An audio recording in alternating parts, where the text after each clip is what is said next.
Hey, everybody. Welcome to the Justle podcast. I'm Ernie Raposa. I'm here with Scott Cray and Dan D'Almeida to talk about this year and what we did with Justle and what we can do in 2023. Hi, guys. Welcome. Thanks, sir. Thanks for having us. Yeah. So just a recap of kind of where we started, right? Beginning of last year, we were like, hey, we want to do something for people looking for work. And we started with, well, how about a community where we can just talk about ways to help people find jobs? And we had people in our network that we thought would be fun to talk to, and they came and hung out with us, and we had some great conversations. How do you guys think we did with the what do we have, like 11 episodes? Do you feel like we accomplished what we set out to do last year? Yeah, I think so. It's interesting to see the momentum, Yeah. As an external perspective, you sort of see, we've been doing the podcasts. I think we came out in June, so for about 6 months, we sort of announced. But like you said, we've been working on this for a year. So it's a little bit longer for us internally, of what it's been like. I've enjoyed seeing the traction it's gotten, where we started talking just to ourselves, well, not to ourselves, but to our group, shower a lot. Yeah. To our group internally, and then we started reaching out to folks that we didn't know, and people that we didn't know started reaching out to us, which I thought was really interesting. So I feel like we have something going, for us that's interesting and relevant to the times and helpful to people. Yeah, I think it was. Oh, go ahead, Scott. I think that's well said, Dan. You do have to put a certain amount of planning into anything before launching, obviously, but a lot of people get stuck on the actual launch for one reason or another. And at some point, you guys decided, all right, let's go for it. And the hardest thing, I think, is maintaining consistency and sticking with it. And you guys did that. What are we talking? 6 months, about 2 episodes a month? That's unbelievable. And you can't get that traction that you're talking about until you get started. It's that snowball effect. So where you guys are now, 6 months later, just imagine that growing and growing and growing exponentially. I can only imagine a year from now, at the end of 2023, talking about, well, the end of this year, that's weird to say, but the end of 2023, talking about how much bigger of a snowball you have from the end of 2022.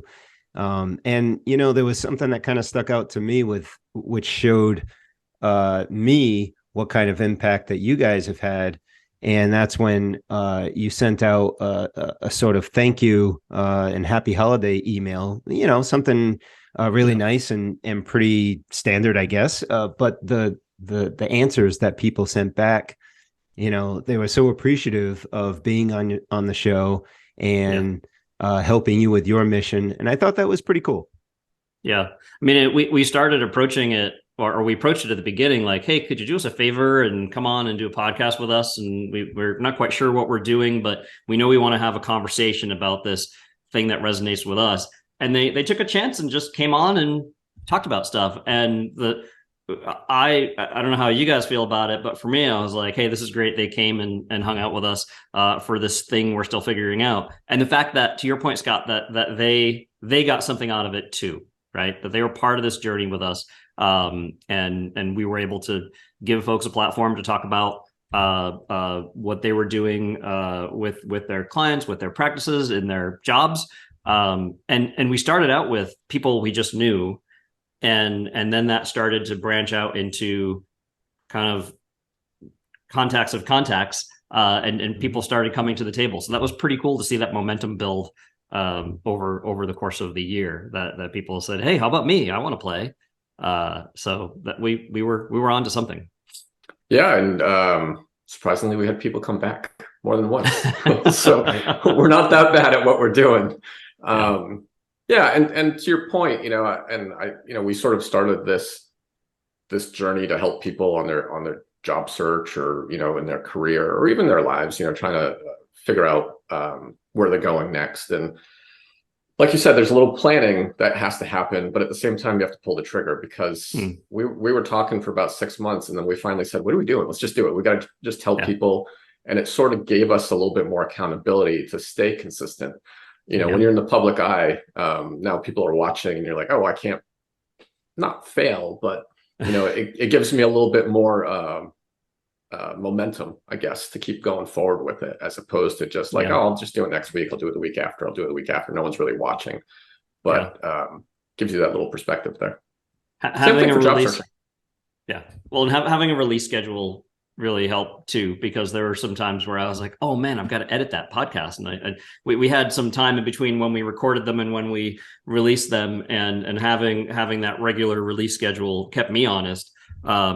I think going forward, something I want to do next year is have there be a shorter turnaround time between when we record the podcast and when we release them, so they're timely and relevant, and they're not just hanging out there for a while. They can just be a little more real time, right? And maybe if we're really feeling brave, we could do some live conversations, which we see out there all the time.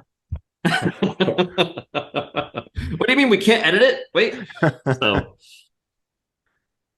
people do it. What's that? This is Memorex. Anyone remember that commercial? Is this live or is it Memorex? No. Oh wow. I'm dating turning myself. back the clock. Great. Yeah, okay, Grandpa. Yeah. So what do you think about what you guys talked about? First podcast was in late spring of Yes, it's 5 months ago. I'm on our YouTube page, and the Hello Justle was June, right? So early summer. Yeah. Thinking about the job market and the needs for those looking for the job, and also the wants of those looking for a job or looking to make a change, just in 6 short months, a lot's going on. Yeah, like out in the world, you mean? Yeah. Yeah. So how do you think things have changed just in that short span of time already?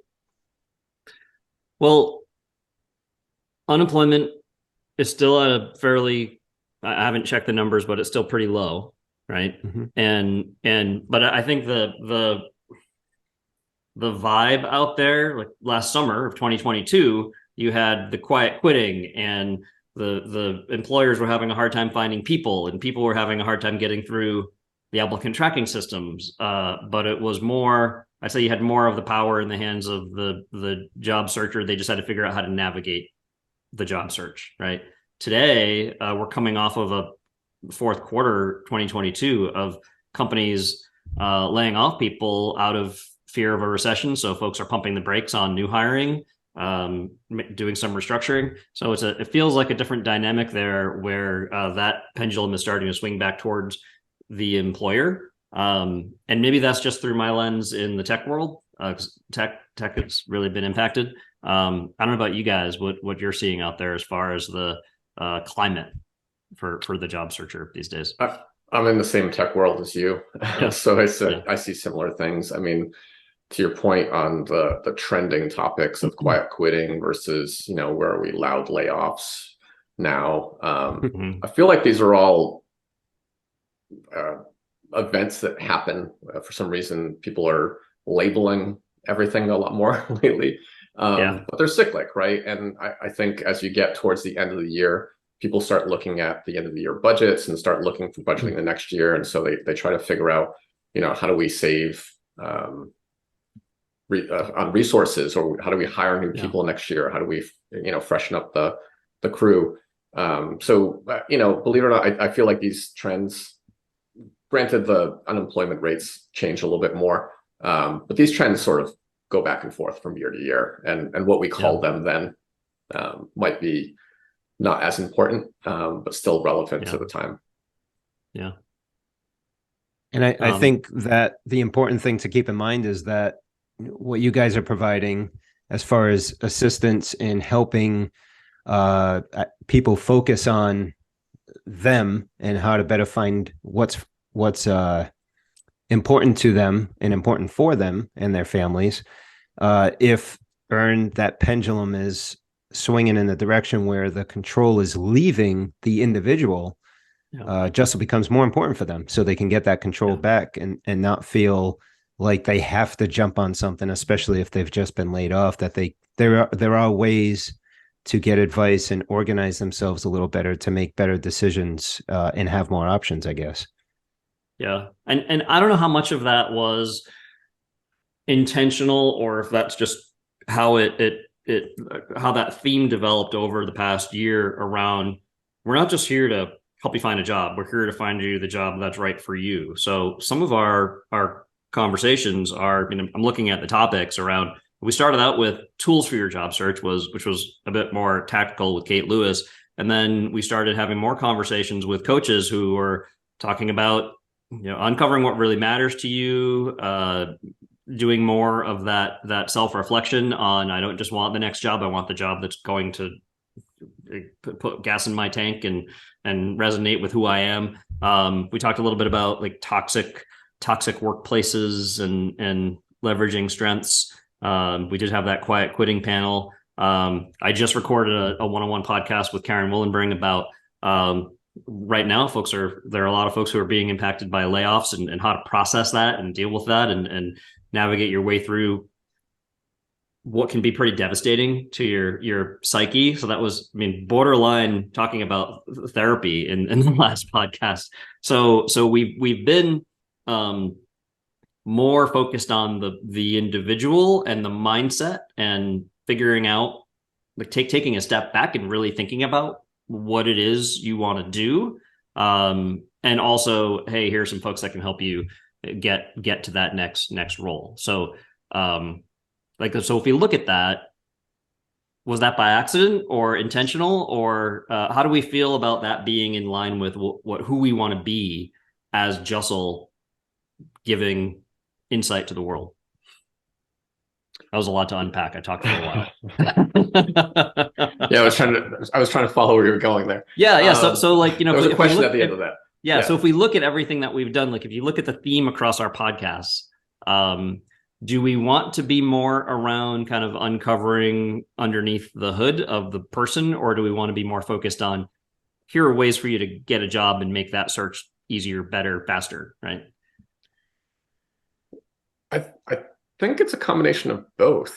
Yeah. If we think back to one of the early statements that you and I kind of talked about with the concept of Justle is really around empowering the job seeker, right? And so what does that mean? If we try to empower them, we're providing them with the resources, the tools, the experience, the knowledge, the access to information that they want to really, I'm trying not to overuse the word empower. So, provide them with the ability to be successful in their job search, right? And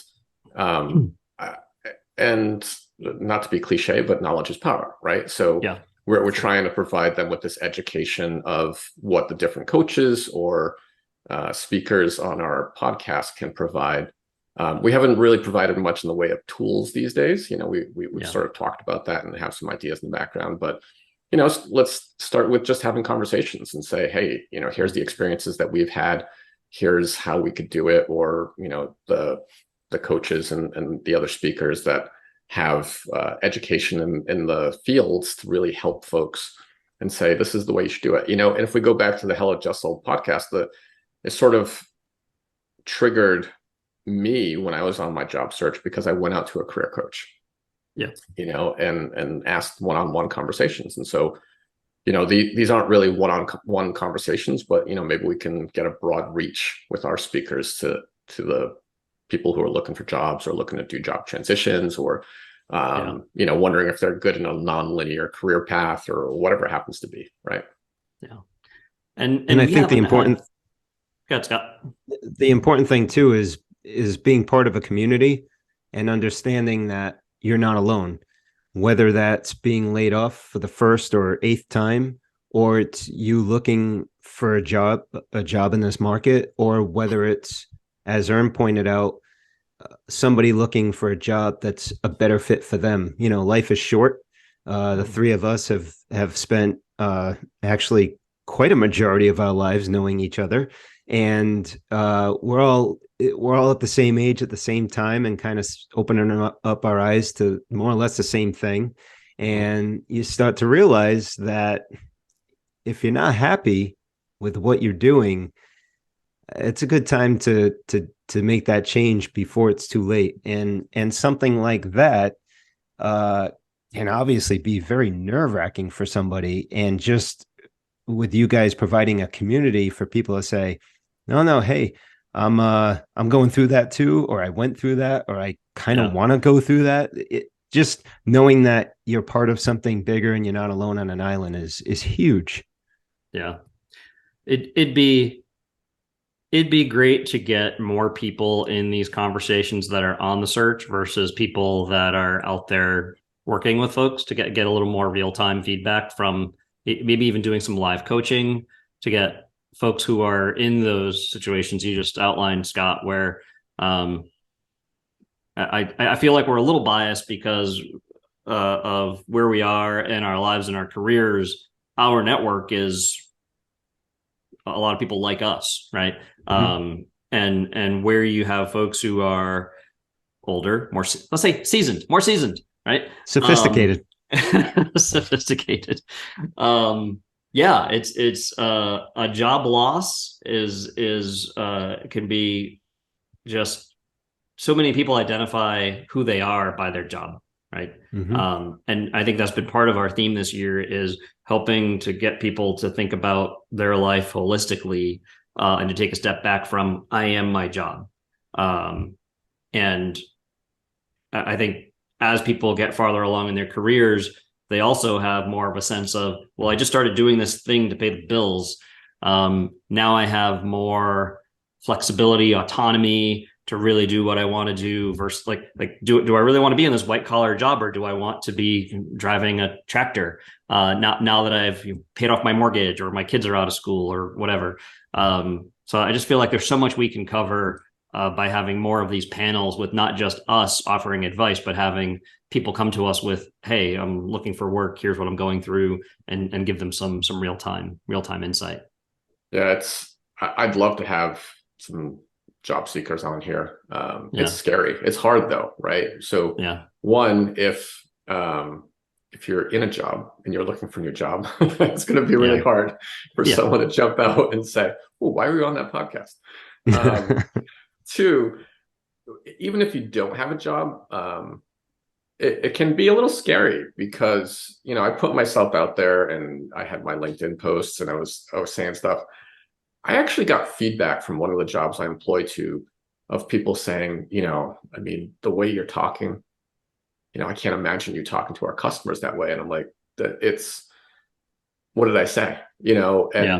Because they're analyzing every word you're saying as an applicant. Right. Mm-hmm. And it's strange, because, you sort of want to hire people for who they are. Right. And I'm a pretty blunt, open person. No, I'm a subtle poker player. But that can scare some people. Right. And, personalities can scare people because they want that perfect applicant, and every little thing can deter them from hiring a person. And it can be terrifying. So it's as much as I would love it, and I want every job seeker that wants to come on a podcast and or chat to us, please come do that. It is a hard thing to do. I can see that. Yeah. I think if you have folks who are maybe they got a nice severance package, and they have a year of just extra time to just hang around and figure out what they want to do, that might be an easier conversation versus the person who is just like, all right, I got a couple of months to figure out what's next. This may not be in their wheelhouse, but I think when we talked to Kate Lewis earlier in the year, she works with lots of folks in transition, and more like senior leaders. So someone who might have been in a job for 20 years and they've never had to haven't had to look for work in a long, long time. And suddenly they're just a fish out of water because they haven't networked, or they don't know what the dynamic is like today.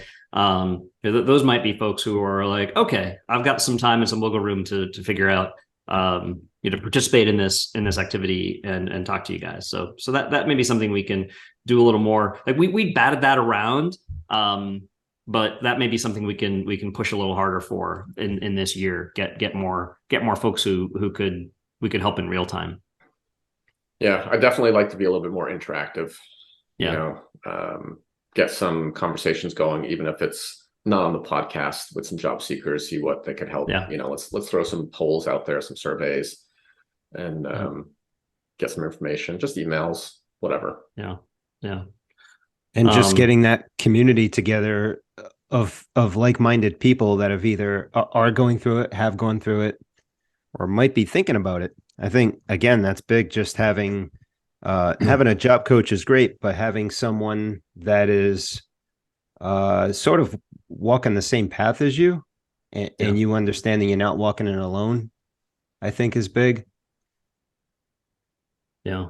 Well, and I'd say one area where Dan and I have had some conversations around where we're currently challenged by having a strong presence on social media, right? So we do our podcast, we post those. When we remember, we see a little nugget of something out there that resonates with where we are in our headspace, and we post it on our LinkedIn. But we are nowhere near as vocal as we could be, because this is our night and weekend passion project, right?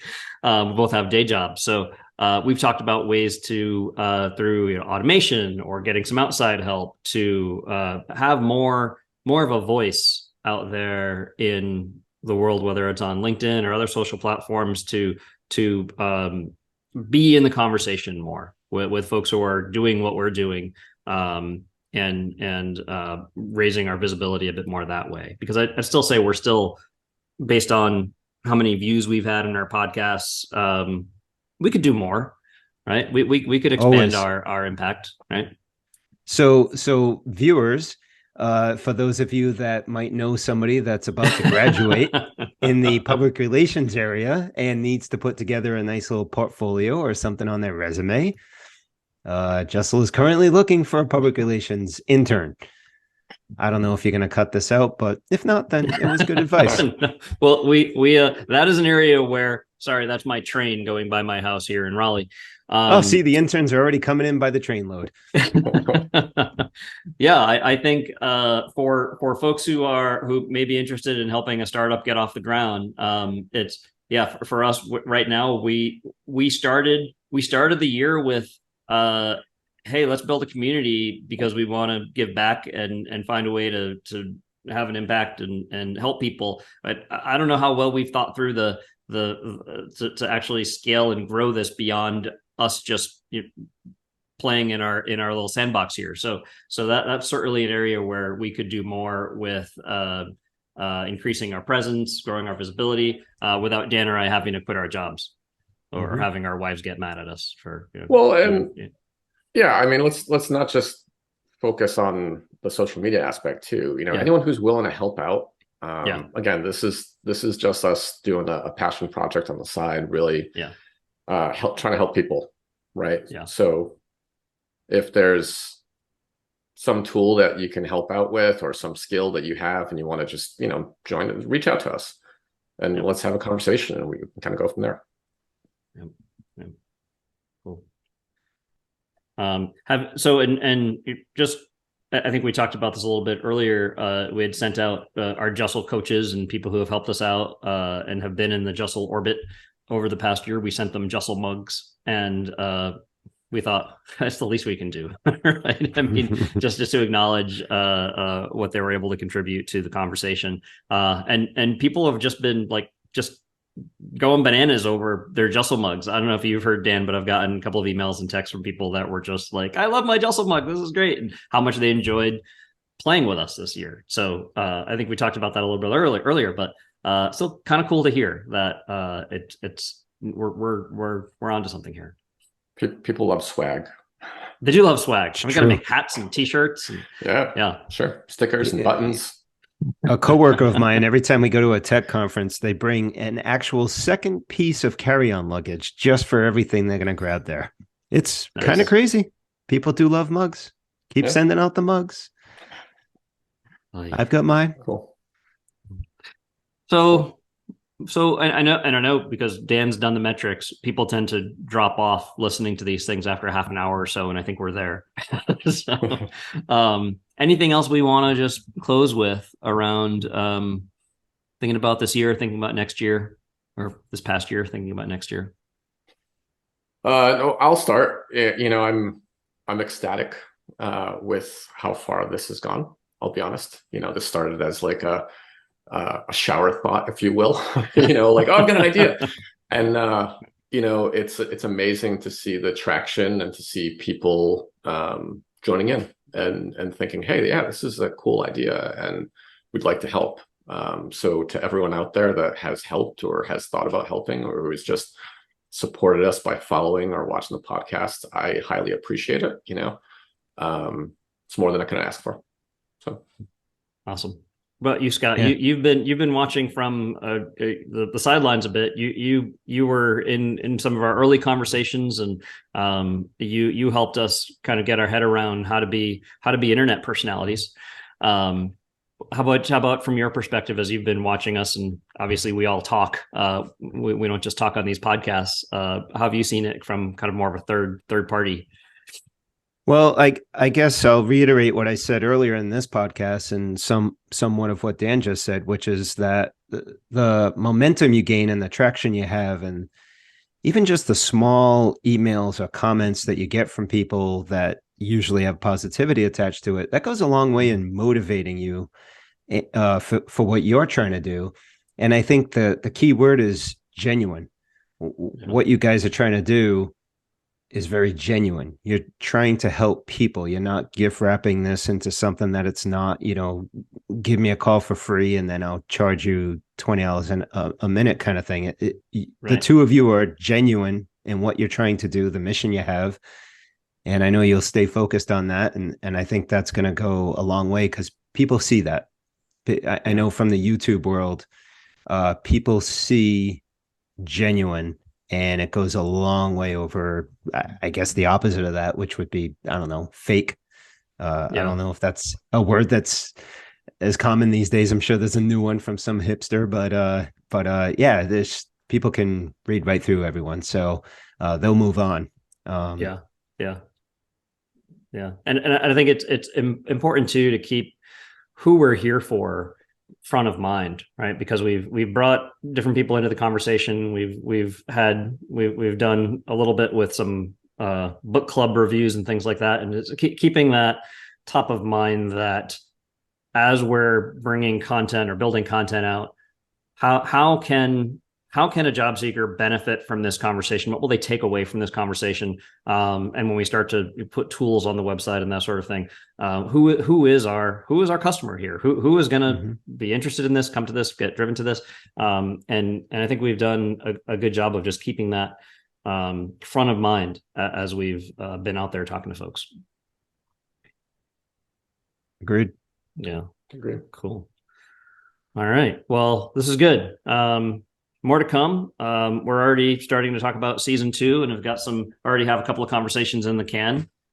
So I think going into 2023, I'm looking at upping our game visibility wise, making sure we can reach as many people as possible with what we're doing, getting people who are looking into some of these conversations, whether indirectly, anonymously, whatever. I think that would make our what we're doing a little more interesting and relevant to people who are on that same journey. And then, yeah, just continuing to have fun with this and see what happens. That's the key. Keep enjoying it. Yeah. All right, guys. Well, hey, Happy New Year. 2023. Holy cow. How did that happen? We're the old whippersnapper now that says, as you get older, life goes by faster. I was watching a thing. I lose track of where I read things because I'm old and senile now. But it was talking about that whole things go faster as you get older. And one of the theories around that is that it's because you have you start to establish routines, and you're not mixing things up, and you're not putting new things into your head, right? So one of the pieces of advice from whatever it was I watched was, do something different, mix it up, have new experiences, and that actually slows things down, so that you're just like, wait, where did the last 5 years go, right? So, and I mean, what we did this year is so outside of all of our comfort zones. Well, maybe not your comfort zone, Scott, because you're in TV and radio and you're out there. But for Dan and I, this has been a journey, and we were definitely pushing our brains into some what do you call that, brain elastic area. So it's been fun. Maybe that'll slow things down. That explains why I had such a good slow vacation week, because I changed things up and sat on the couch for the week. That works. That's awesome. All right. Well, hey, here's to a great 2023. I'll see you guys around. Thanks, guys. Take care. See ya.